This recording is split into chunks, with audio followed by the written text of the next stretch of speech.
여러분 안녕하십니까? 백선혜입니다. 11월 6일 금요일 장전 브리핑 출발하겠습니다. 미국 대선 결과는 아직 명확하게 나오지 않았습니다.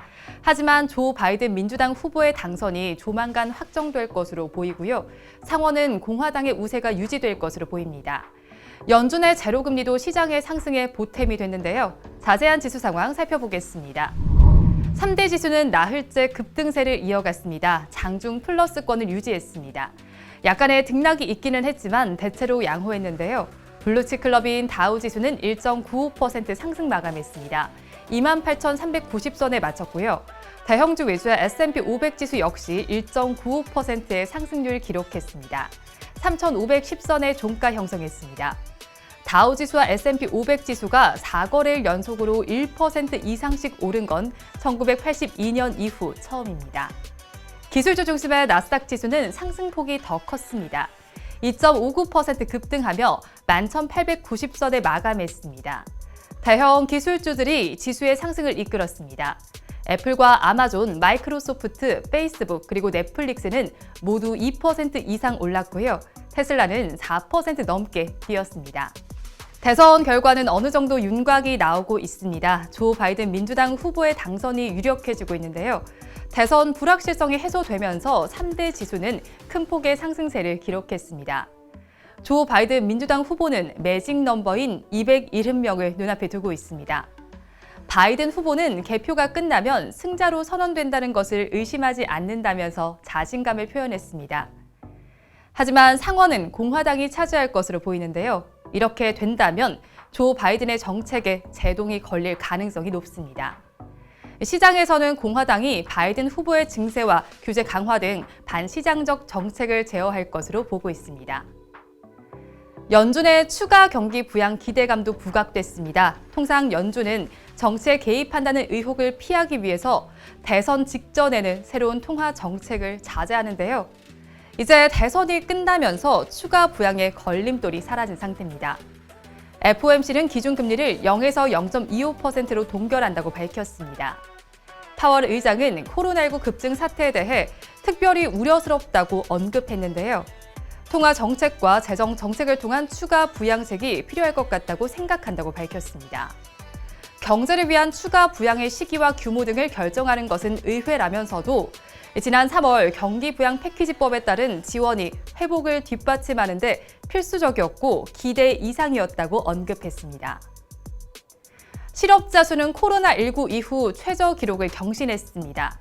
하지만 시장의 예상에는 미치지 못했는데요. 지난주 신규 실업수당 청구 건수는 75만 1000건으로 집계됐습니다. 하지만 예상치인 72만 8천 명은 웃도는 수치였는데요.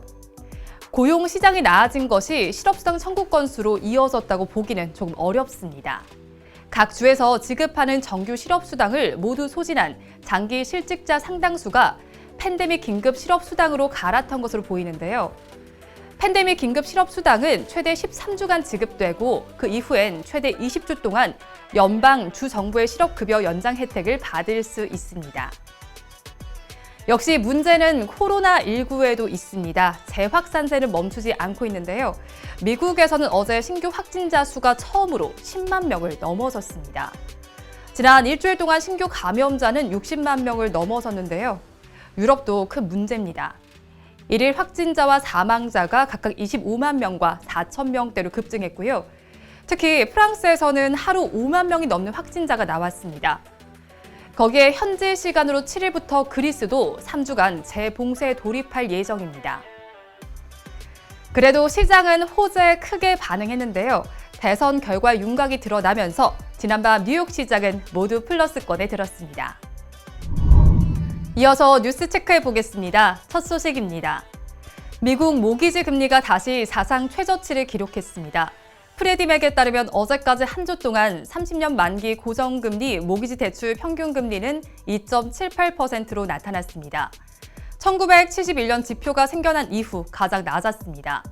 지난주 2.81%에서 더 내렸고요. 올해 초에는 3.69%를 기록했습니다. 샘 카터 수석 이코노미스트는 주택이 계속 성장을 주도하고 있기 때문에 금리는 팬데믹에 걸린 경제를 지원하고 있다고 말했습니다. 모기지 금리는 10년 만기 국채 수익률과 같은 방향으로 움직이는데요. 경기 전망이 어두워질 때 긴장한 투자자들이 채권처럼 안전 피난처 자산을 사들여 국채 가격은 오르고 국채 수익률은 떨어집니다. 브렉시트 무역 협상은 좀처럼 타협점을 찾지 못하고 있습니다. 이유는 모든 시나리오에 대비하고 있다며 또다시 합의 무산 가능성을 경고했는데요. 미셸 바르니에 EU 브렉시트 협상 대표는 트위터를 통해서 해법을 찾으려는 EU의 노력에도 공정 경쟁과 협치 체계, 어업권에 관해 매우 심각한 이견이 여전하다며 이는 어떤 경제적 협력 관계에도 필수적인 조건이라고 밝혔습니다. 영국 측 브렉시트 협상 대표인 데이비드 프로스트 총리 유럽 보좌관도 우리는 영국의 주권을 완전히 존중하는 해법을 찾기 위해 계속 노력할 것이라고 말했습니다. EU는 영국이 브렉시트를 하고도 회원국의 혜택을 그대로 누리려고 한다고 지적했는데요. 반면 영국은 EU가 별도 주권국이 된 영국에 EU의 규정을 강요하고 있다고 맞섰습니다. 미국 대통령 선거가 혼란 속으로 빠져들면서 시장이 촉각을 곤두세우고 있습니다. 트럼프의 불복 선언까지 나오며 2000년 미국 대선 상황이 다시 주목받고 있는데요. 앞서 20년 전인 2000년에도 미 대선이 36일간 당선자를 확정짓지 못하는 혼란을 겪었습니다. 민주당의 엘 고어 후보는 공화당의 조지 부시 후보와 득표 차이가 단 537표에 불과했던 플로리다에 대해서 수작업을 통해 재검표를 요구했습니다.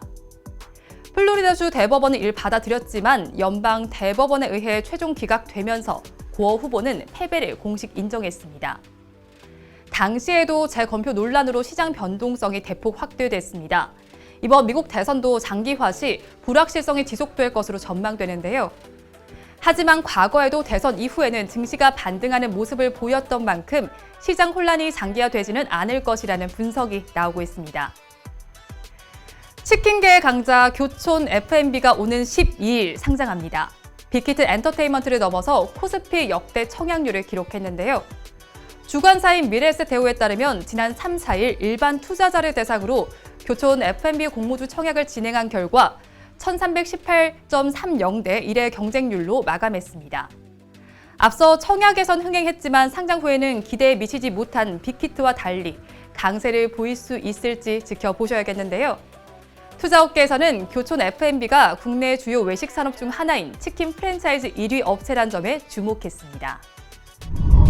다음으로 환율 보겠습니다. 바이든 민주당 후보의 당선 가능성이 유력해지고 있습니다. 그러면서 달러 인덱스는 약세 나타냈습니다.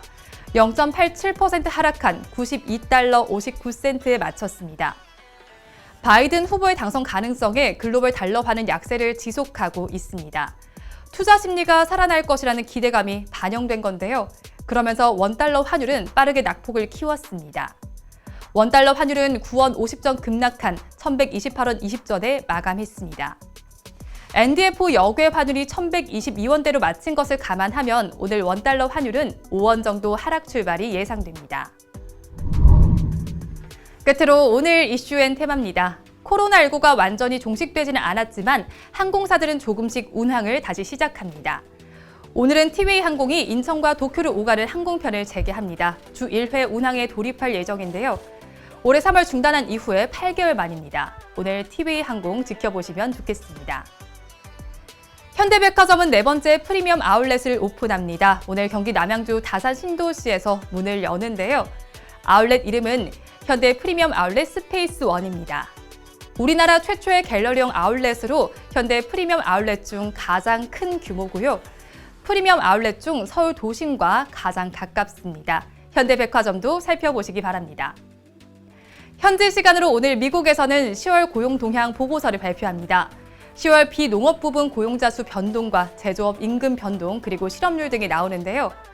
고용 동향 보고서에 담겨있는 실업률과 비농업 부문 고용은 미국 연방준비은행이 이자율을 결정할 때 판단 기준이 됩니다. 주식시장이 민감하게 반영되는 중요한 지표 중 하나인데요.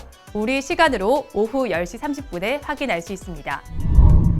오늘은 10개 기업이 실적을 발표합니다. KT와 현대홈쇼핑, 코오롱인더, 웹젠, 사마페인트, 롯데하이마트, 롯데쇼핑, 롯데케미칼, 금호석유, 그리고 CJ대한통운의 실적을 확인할 수 있습니다. 각 종목별로 살펴보시면 좋겠습니다. 내일부터는 새 거리두기 1단계가 적용되니까요. 방역 수칙도 철저하게 지키시면 좋겠습니다. 그리고 오늘은 여러분께 조금 아쉬운 소식을 전해드리려고 합니다. 지난 7월부터 여러분의 아침과 함께했던 장전 브리핑이 오늘 마무리됩니다. 매일 이른 아침부터 여러분들에게 더 나은 소식을 전해드리려고 정말 열심히 노력을 했는데요. 이렇게 아쉬운 작별 인사를 나누게 됐습니다. 그동안 저희 장전 브리핑 보시면서 좋아요와 댓글 남겨주신 분들, 제가 직접 언급하지는 않았지만 매일 감사한 마음으로 지켜보고 있었는데요. 장전 브리핑 시청자 여러분 정말 마음 깊이 감사했습니다. 저는 또 다른 프로그램으로 다시 찾아뵙겠습니다. 지금까지 함께해 주신 여러분 고맙습니다.